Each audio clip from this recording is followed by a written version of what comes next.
بسم اللہ الرحمن الرحیم. السلام علیکم 10th class. I hope you all are well. بیٹا آج کا جو ہمارا ٹاپک ہے وہ میں آپ کو بتاتی ہوں 2 کویشچنس. ایک کویشچن کے اندر 2 کویشچنز ہیں. ایکچولی یہ ہمارا لاسٹ کویشچن ہے, کویشچن نمبر 8. تو اس کویشچن کے اندر ہم سب سے پہلے پڑھیں گے جہاد افغانستان کو, اور اس کے بعد پڑھیں گے وزیر اعظم ذوالفقار علی بھٹو کے دور میں صنعتوں کا قومیانہ, یعنی کہ جو صنعتوں کو نیشنلائز کیا گیا تھا. ٹھیک ہے, تو یہ 2 ٹاپکس کو آج ہم نے اسٹڈی کرنا ہے. سب سے پہلے ہم دیکھتے ہیں جہاد افغانستان. تو یہ ہے آپ کا جو جہاد افغانستان کا ٹاپک ہے وہ ہے آپ کے پیج نمبر ہے آپ کا 15, اور یہ آپ کا لانگ کویشچن نمبر 8 کا پوائنٹ نمبر اے ہے. ٹھیک ہے, پوائنٹ نمبر اے کے اندر پوائنٹ نمبر اے ہے. تو سب سے پہلے ہم دیکھتے ہیں جہاد کا آغاز. اس کا سب سے پہلے پس منظر اوپر دیکھیں, ہیڈنگ دی ہوئی ہے کہ 1979 میں جب رشین افواج کی افغانستان آمد سے پاکستان کے لیے نیا چیلنج پیدا ہو گیا.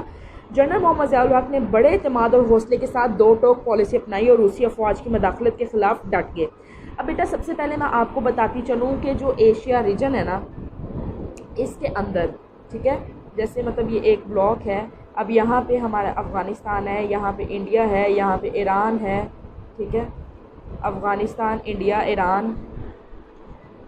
اب اگر افغانستان میں آ کر رشین فوجیں بیٹھ جاتی ہیں اور ادھر چائنا, ٹھیک ہے, یہ پاکستان ہے سینٹر میں. اب یہاں آ کر اگر رشین فوجیں بیٹھ جاتی تو اس سے ڈائریکٹ وہ ڈیل کرتی پورے خطے کو, پورے ریجن کو. تو اس لیے ہمارے لیے سب سے بڑا خطرہ ہو جاتا ہے افغانستان کے اوپر. جب بھی کوئی اٹیک کرتا ہے تو پاکستان کی سالمیت کو بہت بڑا خطرہ ہو جاتا ہے, خواہ وہ امریکہ ہو یا رشیا ہو. اس وجہ سے ہمیں وہاں پر 2 ٹوک پالیسی بنانی پڑتی ہے اپنی سلامتی کے لیے.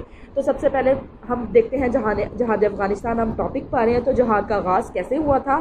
افغانستان کے عوام روس کے حملے کے خلاف اٹھ کھڑے ہوئے تھے, انہوں نے جہاد کا آغاز کر دیا تھا.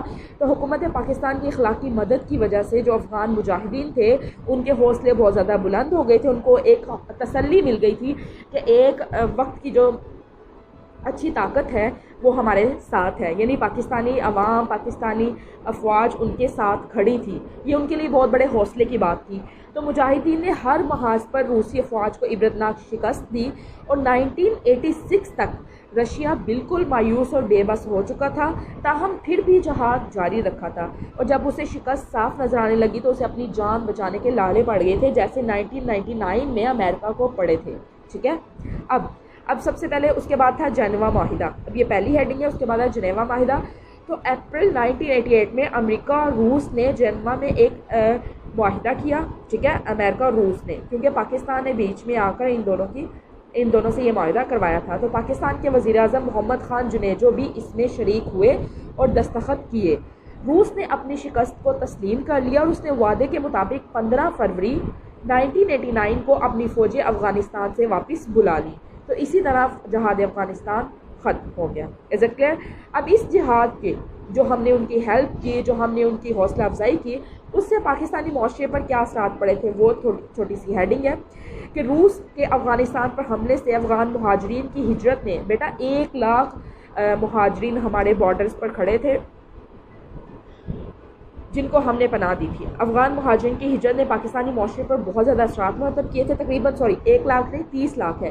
30 لاکھ سے زائد افغان مہاجرین ہجرت کر کے پاکستان میں چلے آئے.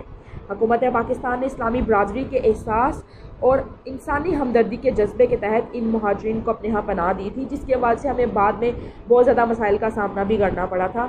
افغان مسئلہ پر جنرل محمد ضیاء الحق کی خدمات قابل تحسین ہے. اپنی کامیاب افغان پالیسی کی وجہ سے پاکستان کو عالمی سطح پر بہت زیادہ پذیرائی ملی تھی. یہ چھوٹا سا, چونکہ بیٹا پورا ایک لانگ کویشچن نہیں ہے, ایک لانگ کویشچن کا اے پارٹ ہے, تو اس کو بس یہاں سے لے کے یہاں تک ہی ہم نے اٹیمپٹ کرنا ہے. آئی ہوپ کہ آپ کو اس کی سمجھ آ گئی ہوگی. اب ہم چلتے ہیں بی پارٹ کی طرف. بیٹا آپ کا جو بی پارٹ ہے وہ یہ ہے کہ صنعتوں کو قومی تحویل میں لینا, نیشنلائزیشن آف انڈسٹریز.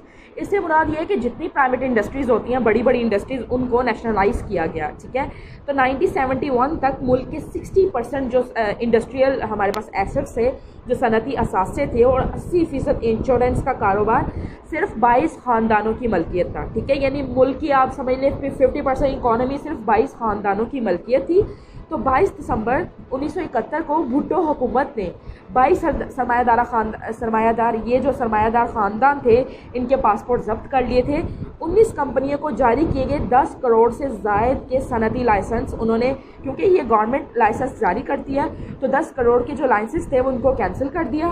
تو ذوالفقار علی بھٹو پاکستان میں صنعتی ترقی اور استحکام کو عوام کی ترقی کے لیے ضروری خیال کرتے تھے, اس لیے ان کے دل میں عوام کی بھلائی کا جذبہ تھا. وہ سرمایہ داروں, دولت مندوں اور کارخانہ داروں کی پالیسیوں سے اتفاق نہیں کرتے تھے.